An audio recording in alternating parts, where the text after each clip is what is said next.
Good morning, boys and girls. It is time to move into October 1941, turn 16, with the German attacks of the Soviet positions. This will be one of the last weeks before the heavy rains and mud comes to Russia. Next week we will have heavy rains due south and the center of Russia.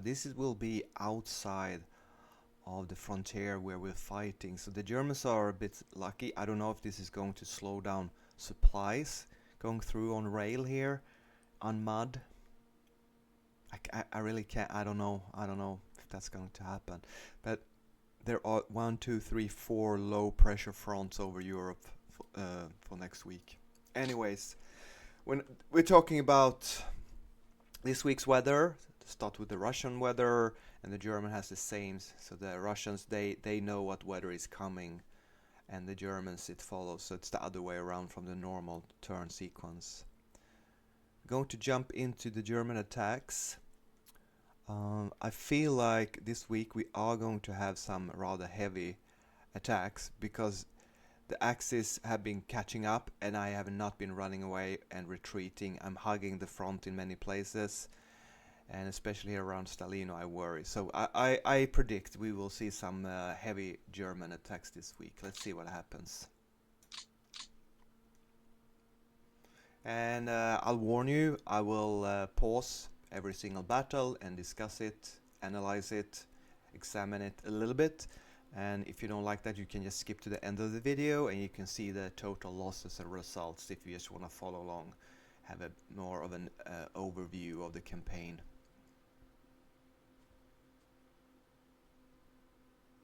But I feel it has given me more of an understanding of the combat system, that there is actually quite a lot of randomness to combat, and especially to the AI behavior and movement.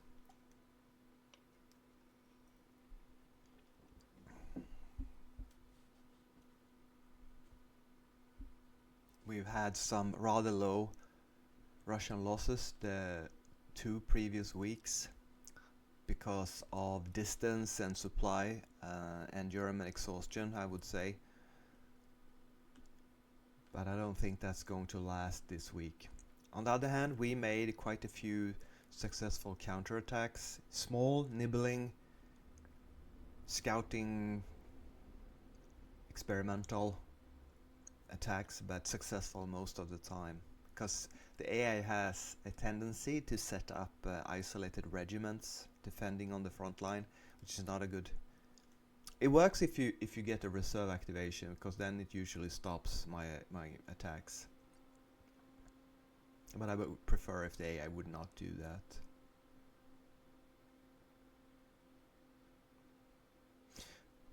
It could work playing against the AI and set up very strict house rules for yourself. For example, don't attack isolated regiments. Alright, I think I removed, or at least lessened the intensity of many of the air patrol, combat air patrol sorties of the Soviet side. We're not flying as many sorties over our own front lines, because I just had so many operational losses. Okay, there are very few. Tula isolated is under attack and it surrenders with very few losses. But I guess the heroic defenders of the 303rd Rifle Division tied up 46,000 men for another week that are not going to be used on the offensive against Moscow. Yeah, nothing much to say. I did fly in 300-400 tons of supplies, but I didn't manage to unisolate it. So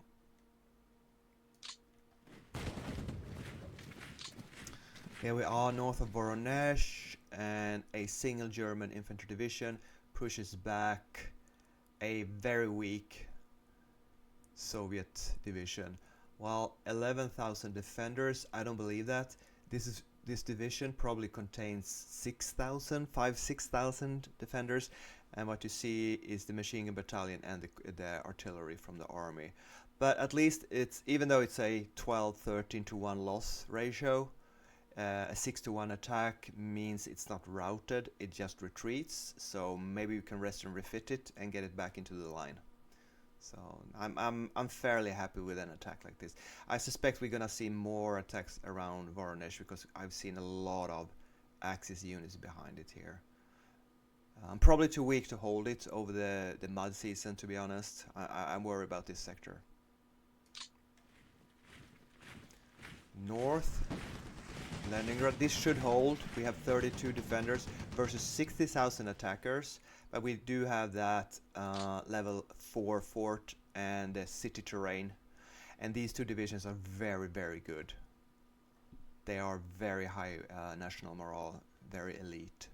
So 1 to 2 losses, so they're kind of wearing us down using motorized, even 200 tanks attacking. Yeah, he's using the 12th Panzer Division to push into the town.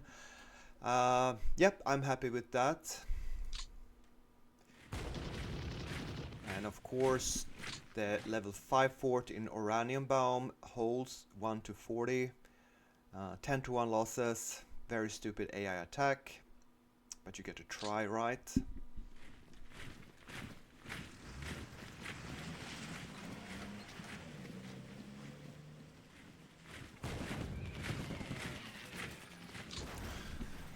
And we have the Germans pushing with nearly 80,000 men here, suffering 800 casualties. I'm gonna get the epic pen going so I can draw on that. We only lost 1,300 men in such a heavy attack.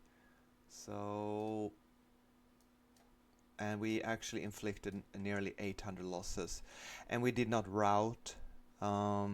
We were hiding in a level 2 fort behind mostly Minor River, but coming from the southeast, we had a bunch of units attacking not across river, and these two divisions they're just regular divisions, and they participated in a counterattack into this hex here this previous week.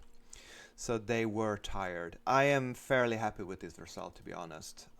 They are now going to be very weak in any follow-up attacks here. Probably gonna rout away. Okay, could have been worse. 80,000 attackers. That's horrible.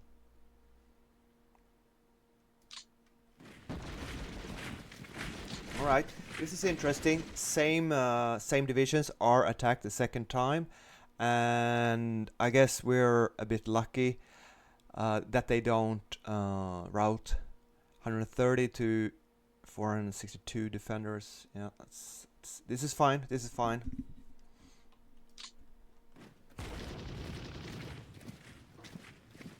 Okay, now we have a 34,000 attack.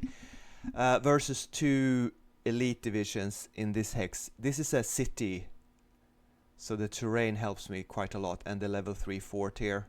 Okay, so this is nice. I'm leaving the lines on for next combat.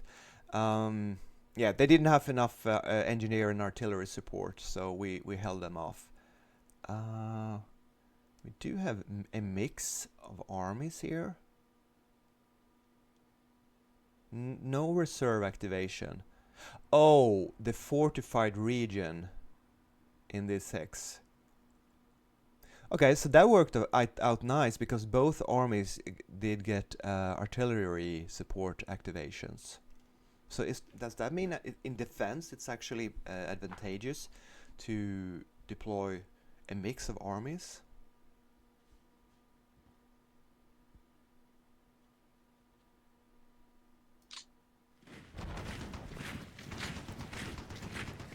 We have an attack straight into Stalino itself. 350 losses to 1100. No decrease of the fort. We have a single rifle division defending but it held off 46,000 attackers. Wow, look at the amount of German support units here, so much heavy artillery. Although we only got 6 artillery, I don't know what you call this, points or strength. Yeah. Why can't I? Alright. So 3 infantry divisions attacked.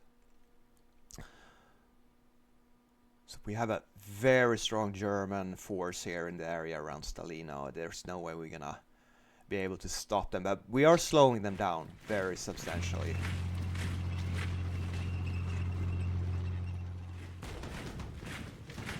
Okay, now this is one of the very tired divisions from the front line here. They finally break and we lose 6,500 men with very few German losses too. The Croatian infantry regiment helps out here. I'm not gonna blame the 50th Rifle Division for routing here after such heavy combat, but of course it's never nice to see such heavy losses.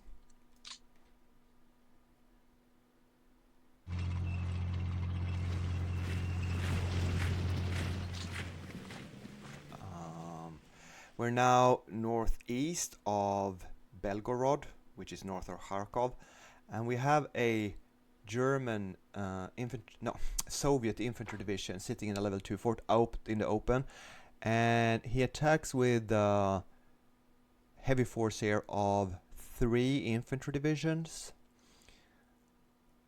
You know, I'm fairly happy with this defense. Lots of artillery defending, nearly 500 losses. It's a 5-1 attack, but it's a retreat. I guess the level 2 fort in the open terrain saved us. I'm a little bit surprised. Is this a eraser? I'm gonna try to remove some lines here on the map. Yeah, this is fine. This is fine. It leads to nowhere. The supply route I am worried about losing is this one. Not really. This railroad line here I don't care about. So let's remove that. And I guess remove that as well. Okay, fine. It's a scout. Same. If the follow-up attack doesn't work out well for them. But now they follow up and push me across the Oskol River with a very weak 296th Infantry Division. Only 9,000 men remaining in the division. Although we have like a 12-1 loss ratio because I'm so tired. But we're not routed.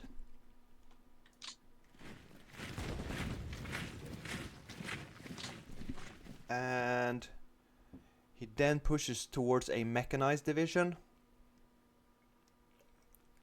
And now you're gonna tell me, why are you keeping mechanized forces in the front line defending? That is very stupid, and I agree. We lost 50 tanks and 1,100 men, but 350 losses for a heavy attack like this with 3 infantry divisions. I'm fairly happy with the result here, to be honest. Now, it is because I am stretched to the limit in this sector. I don't have enough infantry to keep in the front line and keep these mechanized as a counter-attack force and reserve forces. It's just the way it is. I'm not strong enough. Fall 1941 against a strong AI. Okay, fine. We're moving up to the north now. Having a bit of are we gonna see an attack in the south? At Kersh, Romanian cavalry besieging the port of Genicek is moving around. Romanian infantry, no attack. German panzers, southeast of Kharkov, pushing across the major river of Dnieper, is it? I don't know. Donetsk. Oh, of course it's the Donetsk river. He's moving around a lot here. Is he going to push? I managed to set up some sort of semblance of defensive force east of Kharkov actually. With the most tired divisions at the back. So not having to stretch the line, just pushing up towards Kharkov and being able to fall back a hex here and there really helped me in that sector. But I am hanging on to Kharkov. Okay, he's pushing in there. That's Stalino. Lots of moving around, not so many attacks.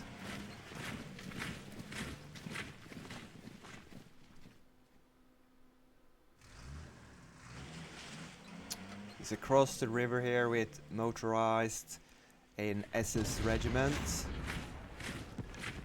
Okay. Voronezh sector. Alright, that's unfortunate.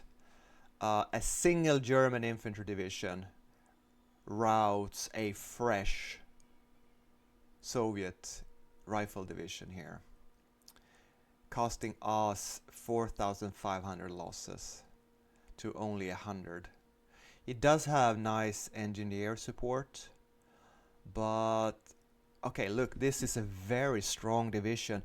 I wonder if this 134th Infantry Division has been just marching from the German border or Polish border, because it's been a very long time since I saw a 26 attack factor German Infantry Division.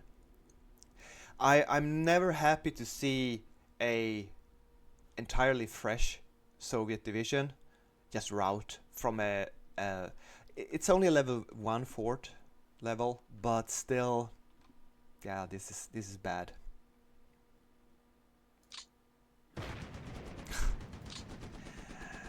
And it's double bad. What I know is that I have been going down to 50 max force for these divisions here because I'm running out of manpower. Not quite though, I have almost 200,000 manpower in the pool. So maybe it's not a good idea to actually use such weak rifle divisions in the front line, because they seem to rout more often, a bit stronger. Maybe 60-70 is the lowest you want to go with rifle divisions. Or maybe I'm being unlucky here. This is actually only a 3-1 attack, and it is a rout, but the losses are so low. This is a bit confusing to me. Could that be because I am fairly fresh? I don't know. This is a weird combat result. Not the best leadership. Cheresimov is like a 4 point something average, so he's not an elite leader here. I wish I had better leadership at this front.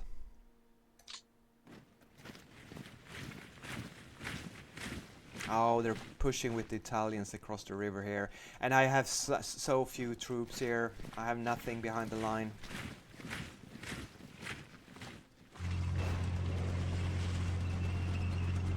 Okay, some good news. The Germans sends in the 8th Panzer Division, losing 9 tanks against a rather weak Soviet rifle division. It is a heavy force hex here south of the river, and it holds off the attack for another week. Very good. Finally some good news from the front. But the second attack is not being held. 6-1 result. 1,500 losses, barely any German losses. Well, they held off the German juggernaut for a couple of days. And they didn't rout. Here comes the 20th Panzer Division. And they lose 12 tanks trying to cross the minor river of Oka, south of the airbase of Podolsk here. Losing 12 tanks, yeah, that's good.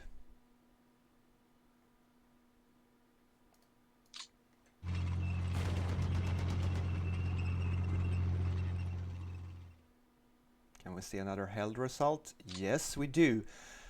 6th Panzer Division, 11th Panzer Division. Ooh, you have a lot of panzers pushing towards Moscow.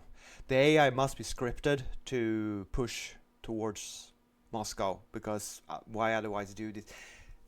Honestly, the 14th Army, it has a funny story that I told you in earlier videos, but I'll repeat it here. It was a bad leader, or average maybe. you want to say. And Stalin, the AI, replaced it with a good leader. And then without having lost many combats, really, no action at all along the Oka River line here, it was replaced again with Sokolov here, and he's a very, very bad leader. He's like the worst commanding officer in the Soviet army right now. So that's a bit unfortunate. So what we're seeing here is a very weak leadership. But we are sitting in behind a river, and we have some defenses, and they are rested and refitted. And I would call them rather average divisions, size 8-9,000, fresh. So I'm not that surprised. I'm holding plentiful artillery support. Anyways, they didn't lose any tanks. You know, it could be a good idea to reinforce with a lot of anti-tank regiments in this section of the front for the next week. Note to myself or to my aide de camp. So many German panzer divisions here.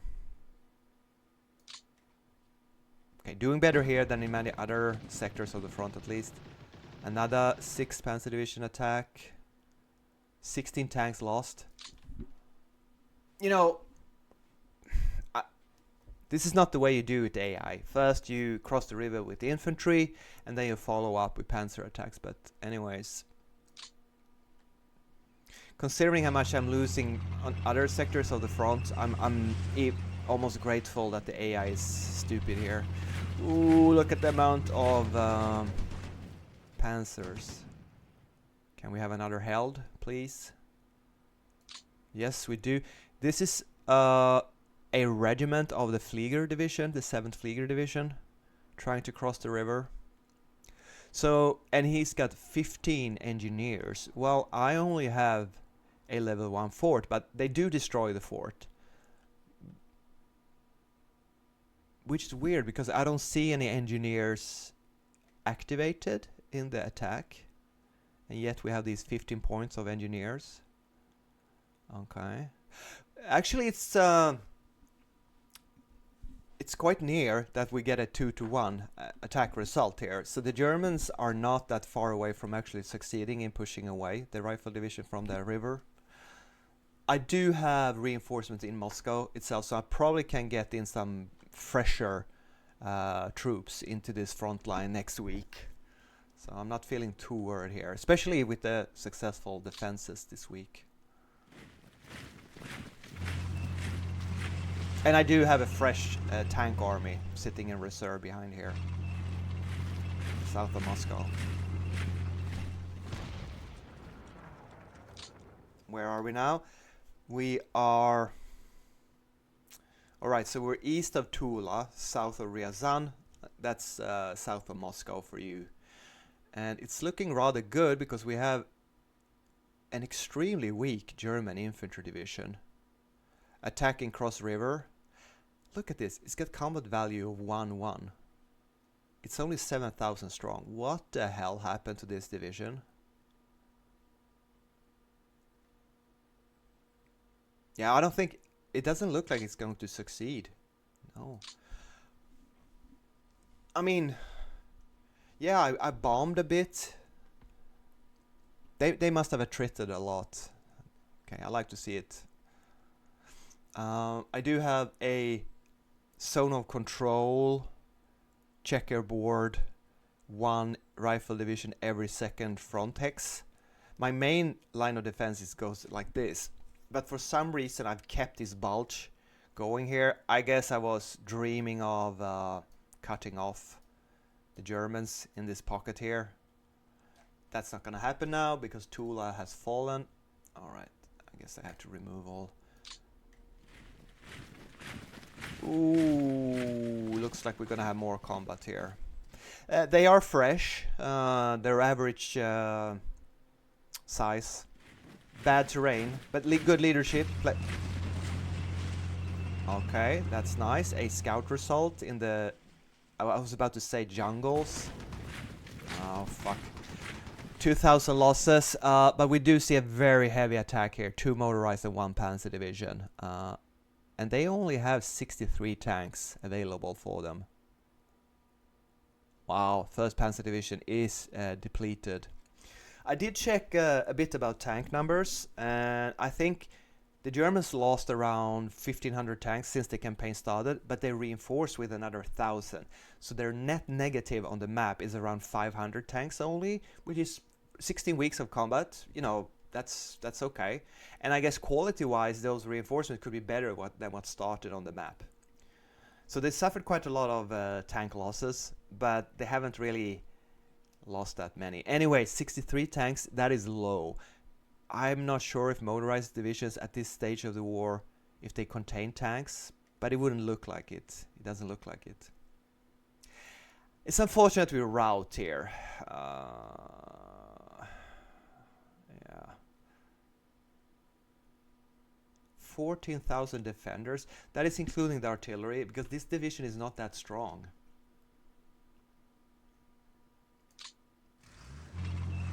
Oh shit. We're seeing a breakthrough here behind our front line. And we get a rout, and we get a retreat. He's really pushing here. 11th Infantry Division, nothing much to say. 9-1, I guess we're a bit lucky that this cavalry division only retreats. But he certainly is pushing hard in the wilderness here up towards Rezhev. I don't like what I'm seeing. I'm a bit surprised to see this amount of mechanized formations in this sector of the frontier.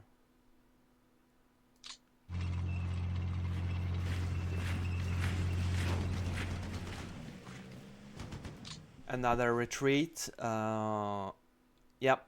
I mean that's cavalry divisions trying to stop full-size German formation. That's not gonna work.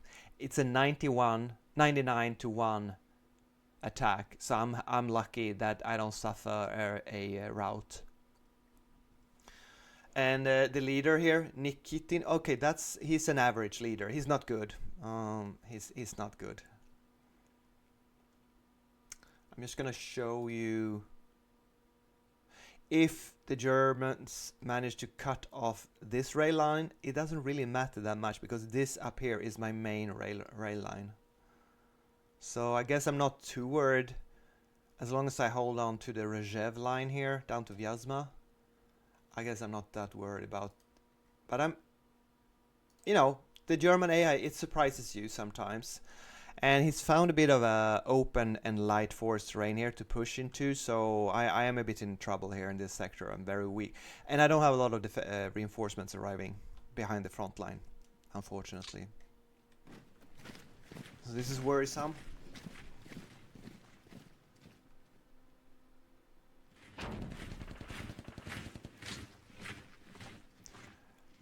Another cavalry division being pushed back with manageable losses. Also, here's where you're keeping your pioneers. Not at Leningrad, not at Stalino. Good job, AI. Good job. Anyways, that's fine. This, however, was bad. I lost my supply depot in the area. A very heavy German attack, 40,000 attackers, including Stugs, 60 of them, and 900 losses. We retreat with our 2 cavalry divisions from a level 2 fort. That's unfortunate, but we do have another supply depot at Pino. Yeah, this sector is not looking good. I get punished here every single week like this. I'm just not strong enough to hold the line here.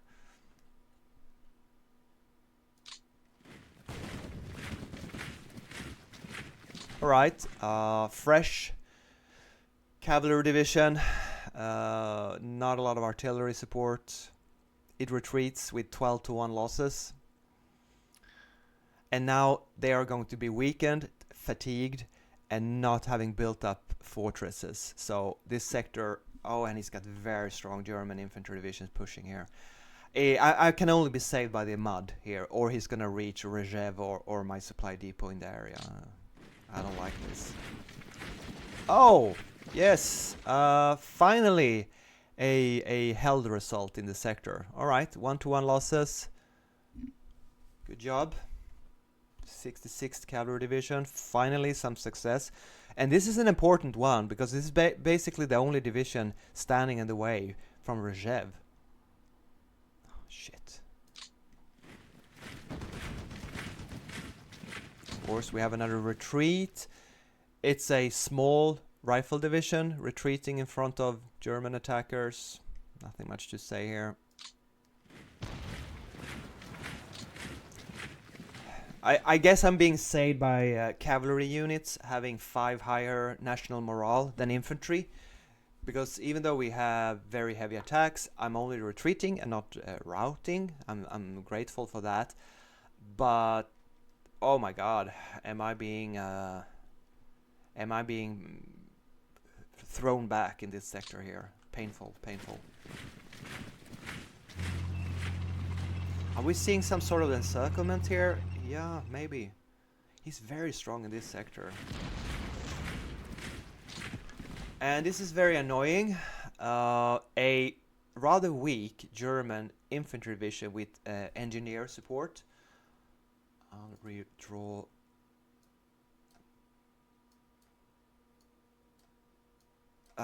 14 to 1. Yeah, 14 to 1 is a very heavy attack. But I'm a bit surprised he can manage with only 11,000 attackers. He manages to get... It is a river and a swamp hex, so the terrain is rather atrocious for the attacker, and it's a level 1 fort, and yet he manages to rout me. Now remember, I don't know how much the 120 morale setting for the AI helps with this attack.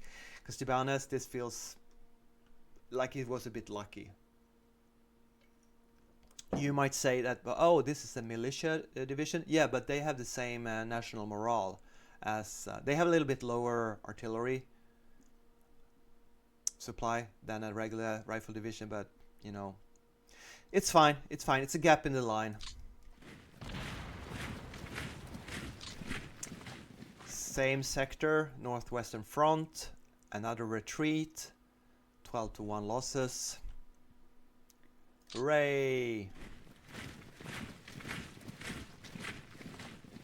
Oh my god, October! Germans, you're going for it! Semi-encirclement of the partial frontier at Stalino, not good.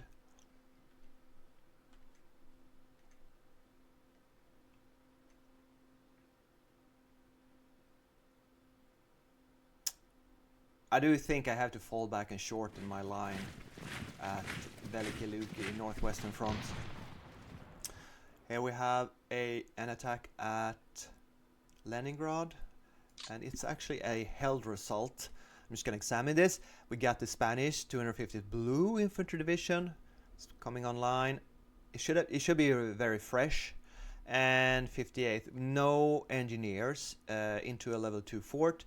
It is light forest, so the terrain, and no rivers, so the terrain isn't too bad. But we do have 3 defending rifle divisions, and I did upgrade their defenses by attaching NKVD regiments. They are around 2,000 each, so they actually helps. And 34,000 defender holds off the attack for the first attack, I should say. There might be more. You can see here underneath that we still have a 38 defense factor, but obviously they are going to be more tired now. I suspect we're going to see more attacks. The AI likes to attack multiple times. Did we see an attack into Leningrad? What the hell? Is that air bombardment? So what was that? I saw a battle icon pop up inside Leningrad.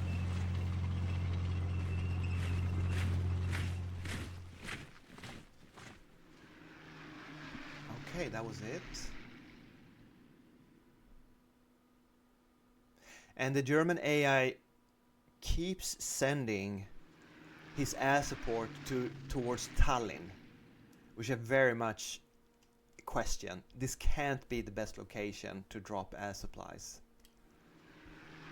I mean, the game is like 8 years old now, so we're not gonna see any improvements on the AI, but I have to say it is decent as war games goes,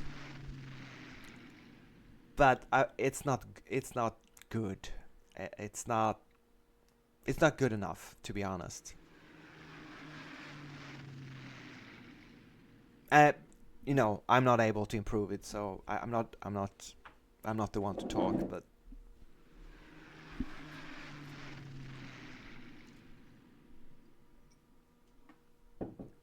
all right, we're gonna check out the total losses. It didn't feel like incredibly heavy losses, to be honest.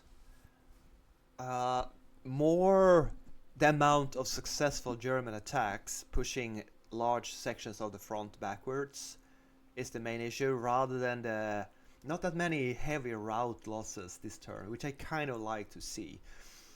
But obviously you still feel the pressure, because I don't think we're gonna see heavy mud on the map this turn, more than in a sector of heavy rains in the central front over the German section of the front. So we're not being saved by the weather this turn. Very unfortunate. It is early October, so I don't know what's average. I don't think you can expect to be saved by mud at this stage of the campaign, unless you're very lucky. So anyways, we suffered 71,000 friendly losses, which was about as much as I expected. 150 tanks, I can live with that. Under 1,000 artillery, 350 tanks. We do increase our presence on the map, but not that substantially. Only 15,000 reinforcements, or not reinforced, increase of the map strength. We do have 207,000 trucks out of needed 220.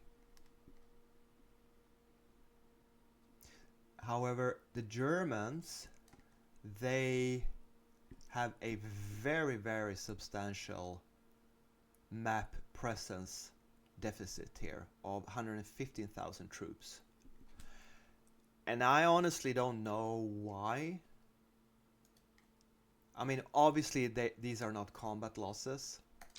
I think we're gonna make a small analysis of this. The Germans only lose 37,000. Well, I mean, that's quite a lot, but still, it's not 115,000. They only lose. Oh, somehow the Germans lose more than 100,000 men overall. Can it be that they have combat losses in North Africa? Are they disbanding troops? We're gonna check the manpower pool. The manpower pool increases nearly 80,000. So I actually suspect that we see AI disbands this turn. That's the only reasonable explanation.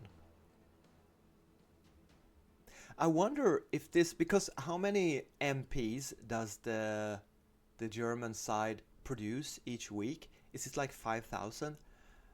And as you can see, the manpower pool, it would appear that the German AI is actually disbanding troops more or less every week. Am I wrong about this?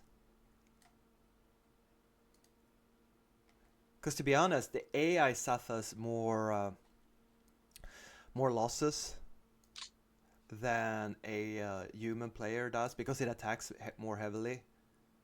So as you can see here, there's no way. Okay, that was the Soviet losses. Sorry. There's no way you increase your manpower pool as much as we can see here with these kind of losses. Am I right?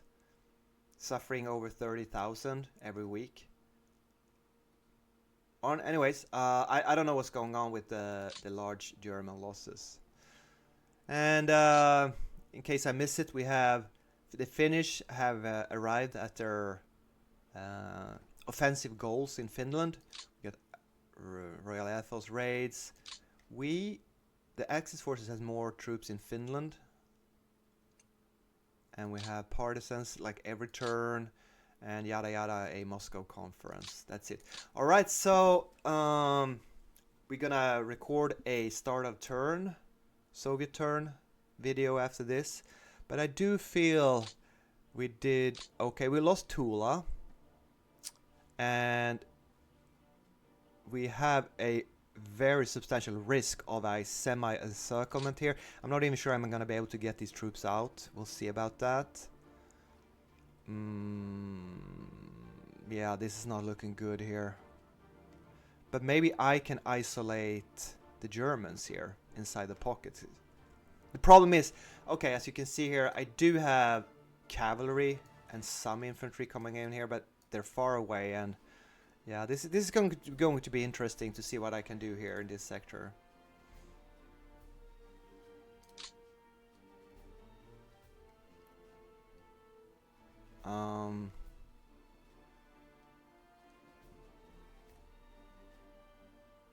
Alright, thanks for watching. We're gonna do an analysis of the front situation, and I will see you in the next one. Bye bye.